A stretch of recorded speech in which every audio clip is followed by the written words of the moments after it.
안녕하세요. 찰리브라입니다.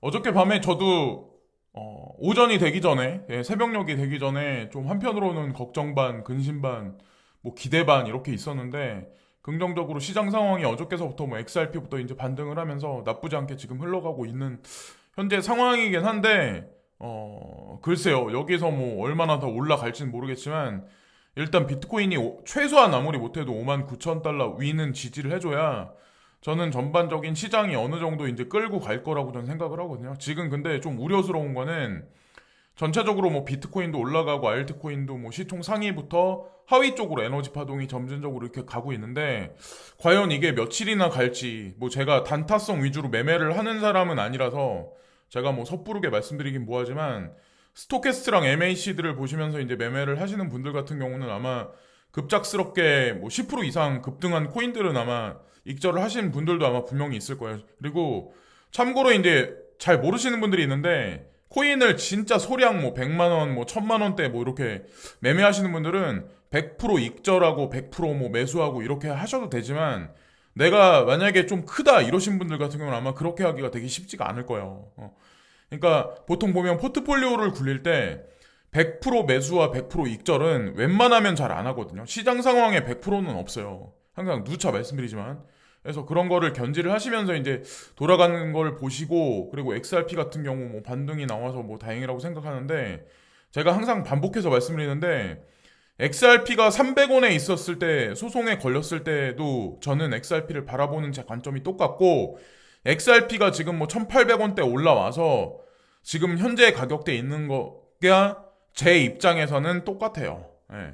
뭐이 말을 이해를 하실 분도 있고 못 하실 분도 있겠지만 그렇게 말씀드리고 지금 보면 업비트 같은 경우는 유동성이 유난히 급증했거든요. 볼륨량이 35%? 예, 거의 뭐 35%까지 많이 올라갔어요. 타 거래소들보다는 조금 많이 올라가서 OKEX라든가 업비트, 바이낸스 위주로 전체 시장을 압도해서 움직이고 있고 지금 보면 코인베이스 같은 경우는 그냥 그래요. 지금 보면 거래량이 현재를 말씀드리고 이번 영상에선 주가 되는 거는 기관 투자가들 그리고 뭐 CBDC에 관해서 이제 말씀을 좀 드리고 중간중간에 제가 이 정도면은 매수해도 될 것 같다라고 그런 거를 좀 이렇게 언급도 좀 드리려고 합니다. 자, 일단은 코인텔레그래프를 제가 코인데스크랑 코인텔레그래프 이 두 매체를 되게 많이 보거든요. 그러니까 지금 수많은 이 가상자산 미디어들이 되게 많이 생겨난 건 사실이지만 사실 근간이 되는 거는 뿌리가 되는 거는 사실 이 두 개예요. 제가 DCG를 가상자산 시장의 뿌리로 생각하듯이 그렇게 보시면 돼요. 참고를 하실 때 피델리티 기관암호화폐 분석 플랫폼 셜록을 출시했다. 그래서 제가 뭘 말씀드리려고 하냐면 셜록이라는 이게 이 플랫폼이 뭐냐면 기술 분석 그리고 블록체인 데이터, 시장 데이터, 사회 정서 분석 및 업계 뉴스에 대한 데이터를 하나의 포털로 수집을 한다. 그래서 앞으로 이게 제가 나왔는지 검색은 안 해봤는데 검색을 해보고 용이하다. 참고로 교차해서 뭐 플립사이드 크립토랑 같이 교차해서 보면 괜찮을 것 같다라고 생각을 하면 제가 다시 한번 영상에서 언급을 한번 드려볼게요. 근데 피델리티가 이제 관여가 돼 있는 거는 사실 피델리티는 예전서부터 가상자산에 관해서 관심이 되게 많았었어요. 참고로 여기 보면 디지털 커런시 그룹, 갤럭시 디지털, 그리고 코인베이스 벤처스가 동시에 같이 투자를 했었던 플립사이드 크립토라는 이 플랫폼이 있거든요. 그러니까 제가 이걸 추천을 되게 많이 드렸었죠. 국내에서는 아마 처음으로 아마 추천을 많이 드렸고 요 근래는 아마 다른 분들이 아마 되게 많이 설명을 많이 할 거예요. 언급도 많이 하고. 근데 뭐 S 클래스부터 A, B, C, 뭐 F 뭐 이런 식으로 설명을 하죠. 근데 아봉벤처스라고 여기 나와 있죠. 아봉벤처스에 투자한 게 누구냐면 이미 오래전부터 여기 보면 피델리티 인베스먼트도 이미 관련이 돼 있었다는 거죠. 그러니까 오래전부터 벌써 관심이 있었었고 투자를 진행했었다는 거죠. 이런 분석 플랫폼에 관해서 투자를 하고 본인들이 셜록을 출시했다는 의미는 가상자산 시장이 엄청나게 앞으로 극대화돼서 확장할 거라는 거를 미리 어느 정도 우회적으로 지금 대중들한테 예시를 준다고 저는 생각을 하거든요. 10조 달러나 굴리는 그런 회사가 가만히 보세요. 10조 달러나 굴리는 그런 회사가 그냥 장난으로 이렇게 투자를 하고 이런 플랫폼을 만들까요? 그건 아니라고 생각을 합니다. 자, 그리고 인터컨티넨탈 익스체인지라고 12억 달러의 코인베이스 지분을 매각했다. 자, 이 뉴스만 딱 보면 얼마 전에 아마 코인베이스 뭐 CEO도 그렇고 그 밑에 뭐 이사나 직원들도 뭐 코인베이스 지분을 대거 매각했다 이런 뉴스가 지속적으로 나오잖아요. 지금도 보면. 근데 이 뉴스도 인터컨티넨탈 익스체인도 12억 달러의 코인베이스 지분 매각했다. 그래서 코인베이스의 1.4% 지분을 매각했다. 이 뉴스가 나오면 우리 그냥 대중들은 이거를 지금 사서 모아야 되겠다는 생각보다는 이거 계속 떨어지겠구나. 계속 팔고 있구나. 이 생각밖에 못 한다고 저는 생각을 하거든요. 근데 제가 한 가지만 말씀드릴까요? 캐시우드라고 그분이 이제 CEO죠. CEO로 있는 아크 인베스먼트인가? 그 회사 같은 경우는 아마 지금도 사서 모으고 있을 거라고 저는 생각을 해요. 차트적인 관점에서 일단 직상장이 됐기 때문에 당연히 이렇게 떨어지는 건 사실이긴 해요. 떨어지는 건 당연한 거고 그게 이상한 건 아니야. 근데 제가 개인적으로 보기에는 주식을 투자하시는 분들 같은 경우는 코인이라는 이 주식 있잖아요. 이거를 사서 모으시면 BNB 코인 있죠. 엄청나게 올라갔잖아요. 많이 올라갔잖아요. 그거 못지않은 아마 수익률을 제가 개인적으로 보기에는 향후 몇 년 안에는 주지 않을까라고 생각을 해요. 뭐 제가 WRX에 관해서도 언급을 자주자주 하잖아요. 당연히 주식시장보다 가상자산 시장이 신생이기 때문에 아직 엄청나게 많은 인구가 여기 들어와서 투자를 하는 건 아니에요. 그렇기 때문에 거래소 관련한 주식이나 거래소 관련한 코인들은 앞으로 시세 분출이 더 많이 일어날 확률이 되게 높다라고 저는 생각을 합니다. 미래를 보고 투자를 하는 거죠. 미래를 보고. 그래서 여기서 얼마나 더 많이 하락을 할지 모르겠지만 제가 개인적으로 보기엔 뭐 거의 바닥을 다지고 있는 게 아닐까. 그냥 야금야금 기간을 두고 매수할 시점이 아닐까라고 생각하고 WRX에 관해서 되게 조바심 내시는 분들 제가 이거를 30센트가 채 안 될 때 사실은 추천을 주기적으로 드렸었고 제가 설명하는 거를 이제 계속해서 보고 듣고 하셨던 분들 중에 확신이 있으신 분은 매수를 하셨어요. 그분들은 매수를 하셔가지고 아무리 떨어졌다라고 하더라도 30센트짜리가 단 뭐 한 달이 채 되지 않는 시점에 이게 6달러 이상까지 올라갔었잖아요. 6달러면 이게 얼마야? 20배가 넘는 거예요. 그죠? 이분들은 지금 아무리 반토막이 났다 해도 벌써 이분들은 10배 정도 번 거야. 지금 현재 상태에서. 그죠? 무슨 의미를 제가 말씀드리려면 단기적으로 이렇게 급등했기 때문에 이 정도 조정이 가는 건 당연한 거예요. 여기서 지금 차트적 의미에서 보면 거의 중심값에서 약간 밑에를 상회했잖아요. 그리고 얼마 전에 아마 휩소가 나온 적이 아마 있을 거예요. 밑꼬리가 길게 달리면서 20일과 25일 사이에 자, 이 의미를 여러분들이 잘 보셔야 돼. 그래서 저는 이거를 지금 추천드리는 건 아니야. 여기서 물론 더 까질 수도 있어. 근데 어쨌건 지금도 이제 홀딩하고 계신 분들 같은 경우는 시간을 조금 가지고 기다리셔야 전 될 거라고 생각하거든요. 그리고 개중엔 이제 댓글 다시는 분들 중에 조바심 때문에 그러시는지 왜 그러시는지 모르겠는데 인도가 코로나로 되게 많은 인구가 지금 사망한다. 되게 부정적인 인식인데 누가 코인 투자하겠냐고 저한테 물어보시는 분이 있는데 저는 이걸 어떻게 저의 개인적으로 해석했냐면 인도가 코로나가 되게 극심하겠구나. 사람들이 바깥으로 출입을 안 하겠구나. 부정적이죠. 근데 이런 팬데믹 사태는 비대면의 확장을 불러올 수밖에 없어요. 특히나 카이스트 최상부에 있는 사람들은 금융 쪽으로, 금융 인프라 쪽으로, 금융 생태계 쪽으로 많은 자산을 옮겨 놓을 수밖에 없어요. 향후에 지켜보세요. 어떤 일이 발생되나. 뭐 사람의 관점은 다 틀리죠. 근데 저 같은 경우는 코로나 팬데믹이 장기적으로 가면 갈수록 비대면, 코인 시장, 주식 시장은 더 많이 상승할 거라고 이제 저는 생각을 하거든요. 그래서 해킹 시도 유지 보수를 위해서 핫비트 암호화폐 거래소를 종료한다. 대형 거래소 위주 투자해야 된다라고 제가 오늘도 한 번 더 이제 말씀을 드리는데 국내 거래소가 뭐 몇 개가 있다더라. 뭐 100개가 넘는다던가 뭐 200개가 넘는다던가 제가 듣도 보도 못한 거래소도 되게 많아요. 그리고 막 기소가 걸린 거래소부터 뭐 사기 혐의로 뭐 어떻게 됐던 거래소부터 그런 코인들도 있고 거래소 코인도 있죠. 근데 제가 누차 말씀드리지만 거래소 관련한 코인은 대형 거래소들 있죠. 뭐 FTX 관련한 그리고 아니면 BNB, 바이낸스 관련한 거 아니면 코인베이스 관련한 주식을 투자를 한다던가 아니면 바이낸스 창펑자오가 지분을 가지고 있는 WRX 코인에 관해서 투자를 했다던가 뭐 이런 식으로 해서 뭐 믿을 수 있는 근간이 있어야 되는데 근거가 없는 그런 코인, 그러니까 그런 거래소는 거기다 코인을 트레이딩 한다는 건 제가 보기에는 실패할 확률이 되게 높거든요. 특히나 해킹도 되게 빈번하게 발생되는 시점에서. 그래서 어쨌건 이런 뉴스가 나오기 때문에 대형 거래소 위주로 투자를 하셔라. 한 번 더 이제 강조해서 말씀을 드릴게요. 참고로 블로그나 이런 데서 소형 거래소들 있죠. 어디서 듣도 보도 못한 그런 거래소를 추천을 한다거나 링크를 걸어 놓는다거나 그런 데가 되게 많아요. 그죠? 근데 그 사람들은 다 돈 받고 하는 거야. 그거를 그거를 좀 주의를 하셔야 되고 1억 유로 디지털 채권은 CBDC 테스트라고 뱅커대 프랑스는 말합니다. 자, 500유로짜리가 사라진 지 되게 오래됐어요. 점진적으로 이렇게 계속해서 확장을 하고 민트를 하다가 어느 순간부터 500유로짜리가 없어졌어요. 전 세계에서 가장 큰 지폐가 500유로짜리였거든요. 원래 500유로짜리였는데 이게 점진적으로 유로에서 없어지기 시작하죠. 근데 어느 순간부터 CBDC에 관해서 뭐 좋다, 부정적이다, 그런 얘기를 하다가 어느 순간부터 파일럿 테스트를 한대. 이런 얘기가 나와요. 근데 더 웃긴 건 잉글랜드 중앙은행 7개의 채용 공고를 통해서 CBDC를 앞세운다.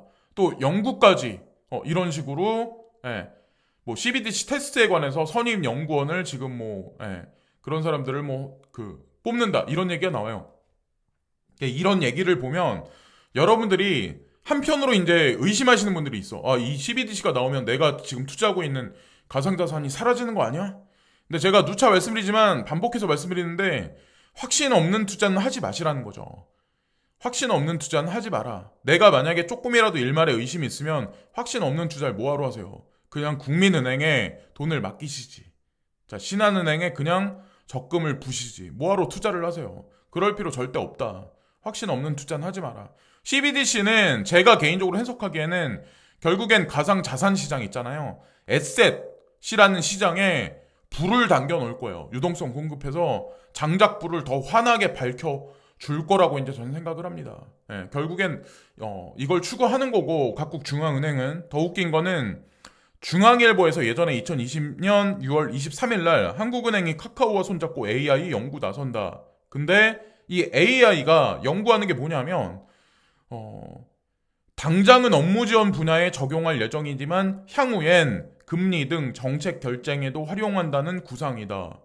네, 생뚱맞지 않아요? 한국은행에서 카카오하고 손잡고 AI를 연구를 하는데 금리 등 정책 결정에 활용한다. 제가 그래서 카카오가 범상치 않다, 예사롭지 않다라고 말씀을 드린 적이 아마 있었을 거예요. 그러니까 한국은행하고 손을 잡고 금리에 관해서 연구를 한다, 정책을 결정한다. 과연 이 의미가 과연 뭘까요? 자, 그래서 한국은행이 클레이튼과 CBDC를 논의한다. 이게 2020년 10월 20일, 정확히 4개월 후에 이 뉴스가 나와요. 근데 여기서 이 문구를 잘 보셔야 돼. 왜 네이버보다 카카오냐 하면 카카오가 제공하는 간편결제 서비스 카카오페이는 누적 가입자 수가 3천만 명을 돌파했다. 올 상반기 거래액은 총 29조 1천억 원으로 지난해 대비 40%가량 늘어났으며 시장 점유율을 확대해 나가고 있다. 이게 2020년 10월달 뉴스예요. 그럼 지금 얼마나 더 많이 늘어났을까요? 지금 팬데믹 사태로 사람들이 못 움직이고 있는 현재 상황에서 그러니까 비대면 어떤 배달 업체가 더 많이 활성화되고 하면 할수록 저는 이런 간편결제 구도가 카카오페이나 이런 것, 카카오뱅크 뭐 이런 게 더 많이 확장할 거라고 저는 생각을 하거든요. 한국은행이 내놓을 자체 CBDC 앱 외에도 민간 영역에서 대중화에는 카카오와 카카오페이의 역량이 도움이 될 수 있다는 전망이 나오는 이유다. 참고로 카카오페이는 엔트파이낸셜에 많은 자금이 이미 들어가 있어요. 현재 추세가. 그리고 한국 시장을 여러분들이 이제 잘 모시는 분, 아직도 모르시는 분들이 많은데 중거 자본이 상당히 많이 들어가 있어요. 현재.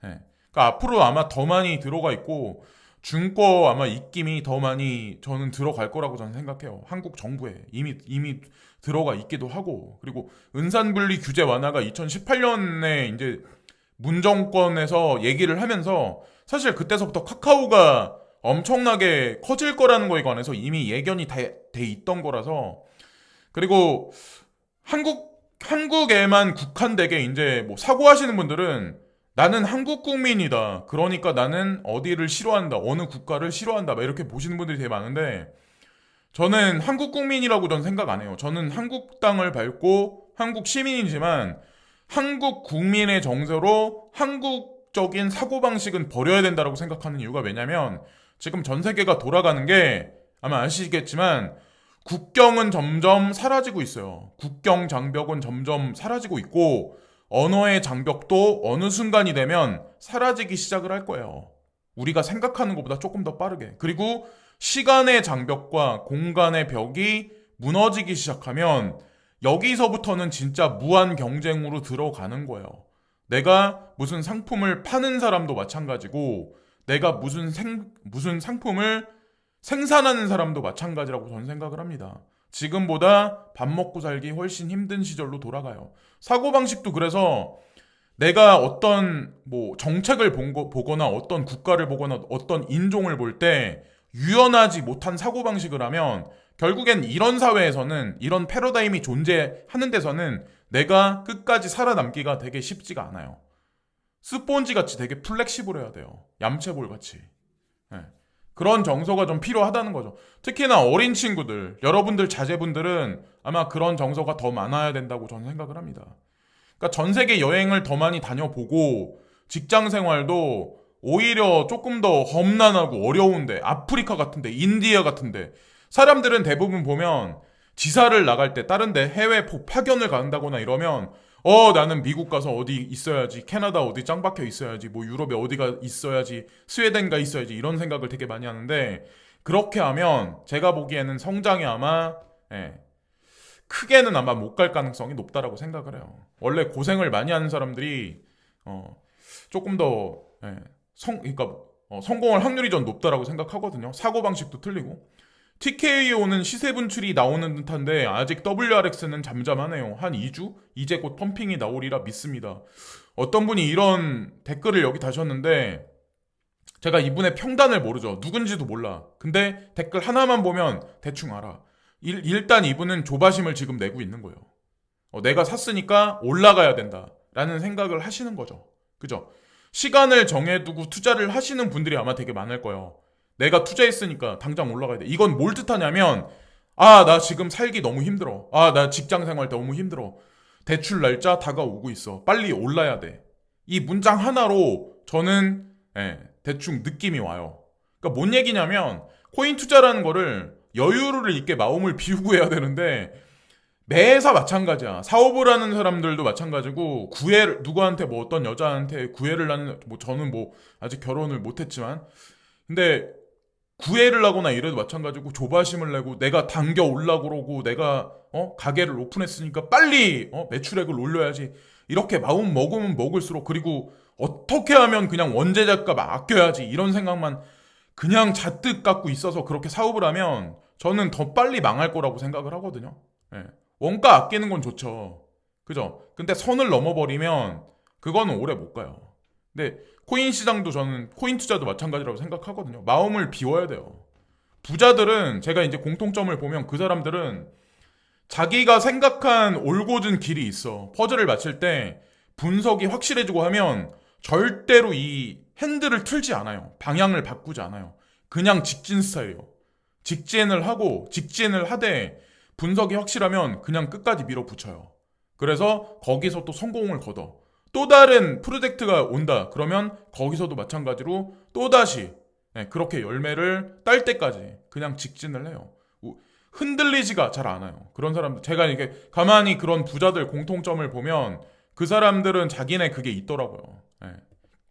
자 그리고 바이낸스 보면 트론하고 비체인 이건 오랜만에 말씀드리는 것 같은데 이것도 괜찮아요. 플립사이드 크립토에서 참고로 나쁘지 않은 평가를 받고 있기 때문에 저도 이제 말씀을 드리는 거고 지금 사야 된다라고 말씀드리는 게 아니라 바이낸스에서 오지 달러 그러니까 오스트레일리아 달러랑 뭐 하여튼 뭐 TRI Y에서 페이가 더 늘어났다. 그러니까 페어가 더 늘어났다.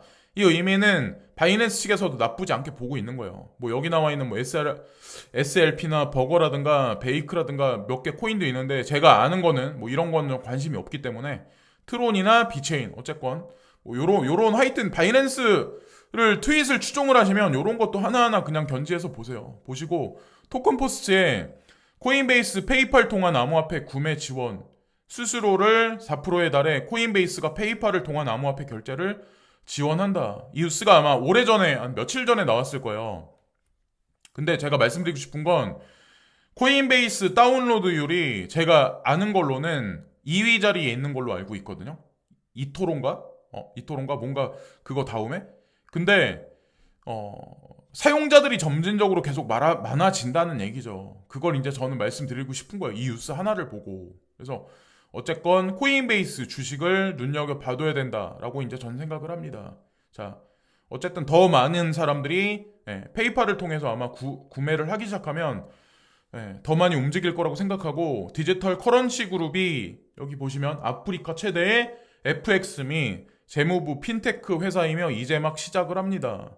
그러니까 루노머니인가? 루노 익스체인지 때문에 제가 지금 디지털 커런시가 지금 이거를 지금 포스팅했는지 모르겠는데 베리실버트가 여기 하트를 눌렀어요. 여기도 마찬가지예요.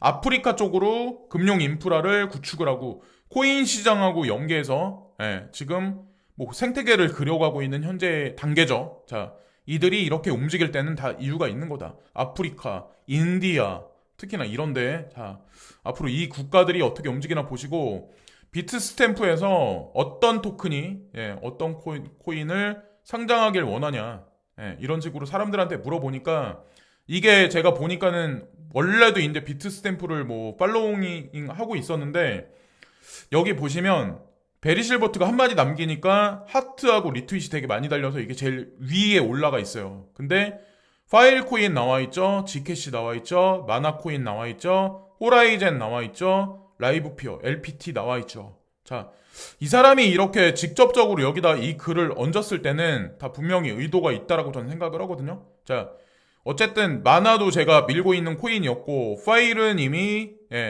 저가에 있었을 때 3만 얼마 때부터 이제 계속 언급을 드렸었고 지캐시랑 호라이젠은 아직까지 크게 터지진 않았어요.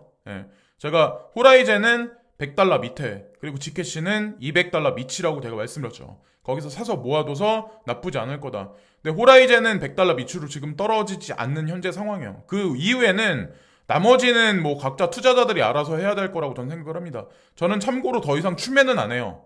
여기 나와 있는 코인들은 이미 다 어느 정도 확보를 해놓은 상태이기 때문에 그리고 나머지 마케팅이라던가 유동성에 관해서 뭐 차트를 만든다거나 하는 거는 아마 DCG가 알아서 움직일 거라고 저는 생각합니다. 자, 베리실버트가 직접 나서서 얘기를 했다. 그리고 지금 코인이 막 이렇게 올라갈 것 같이 하다가 조금 횡보를 하거나 조금 떨어지면 힘들어 하시는 분들이 많은데 2016년에는 뭐 그냥 그랬고 2017년에는 불장이었고 2018년 폭락장이 있었죠. 여기 그림같이 폭락장이 있었고 2018년부터 2020년 이런 진짜 암울한 풍랑을 겪으면서 천둥번개 치는 풍랑을 겪으면서 지금까지 잘 버티신 분들 있죠. 자, 지금까지 잘 버티신 분들 2020년 3월 달에도 무슨 일이 있었고 2021년에 지금 현재 와서는 뭐 지금 코인 투자하는 사람들이 나쁘진 않아요. 이더리움도 그렇고 뭐 시총 상위에 있는 코인들이 아직까지 비트코인 상승률만큼 많이 올라간 건 아닌 건 사실이긴 하지만 몇몇 개 코인들은 근데 제가 말씀드리고 싶은 건 이때를 겪은 사람들은 대충 알아. 지금 코인 시장에 관해서 견딜 수 있고 뭐 홀딩할 수 있고 대충 비전을 아는데 지금 단기적으로 지금 들어오신 분들 있죠. 조바심 내시는 분들 요런 경험이 없기 때문에 아마도 조금만 떨어져도 아마 흔들흔들 거리실 거예요. 근데 오래 못 가요. 조바심 내면 제가 반복해서 말씀드리는데 조바심 내면 오래 못 가요. 모든 일이 세상 일이 코인 투자뿐만 아니라 조바심을 내고 욕심을 내가 부리기 시작할 때부터 무너지기 시작을 해요. 그게 뭐가 됐든 항상 일이라는 게 전 그렇다고 생각을 해요. 그리고 우후 블록체인에서 BCH 사이드 체인 프로젝트 여기 보면 스마트 BCH 테스트넷 출시를 발표했으며 메인넷은 5월에 출시되었다. EVM, 웹3와 호환되며 BCH 디파이 프로젝트를 홍보한다. BCH의 커뮤니티가 활발히 활동하고 있으며 대규모 교환 지원이 부족할 수가 있다. 뭐 이런 얘기가 나와요. 그래서 BCH를 지금 사야 된다라고 말씀드리는 게 아니라 BCH 홀더분들이 많기 때문에 저도 이거를 말씀을 드린 거. 저도 홀더고 BCH 같은 경우는. 그래서 어쨌건 대중이 찾는 뉴스는, 그런 호재는 시중에 막 이렇게 나돌아 다니지 않는다는 거를 여러분들이 아시면 돼요. 그러니까 진짜 호재는 우리가 찾을 때 손에 잡히지 않는다는 거죠. 그건 아마 여러분들이 이미 잘 아실 거예요. 호재가 진짜 만약에 시장에 떨어지면 그때 상승을 했으면 이미 그땐 늦는다는 거죠. 누차 말씀드리지만, 자, 그래서 오늘도 다각적으로 코인 시장에 관해서, 그리고 코인베이스 주식에 관해서 뭐 이런저런 상황에 관해서 이제 말씀드렸는데, 지금까지 찰리 브라운이었고 오늘도 즐거운 하루들 되세요. 구독과 좋아요 부탁드립니다. 감사합니다.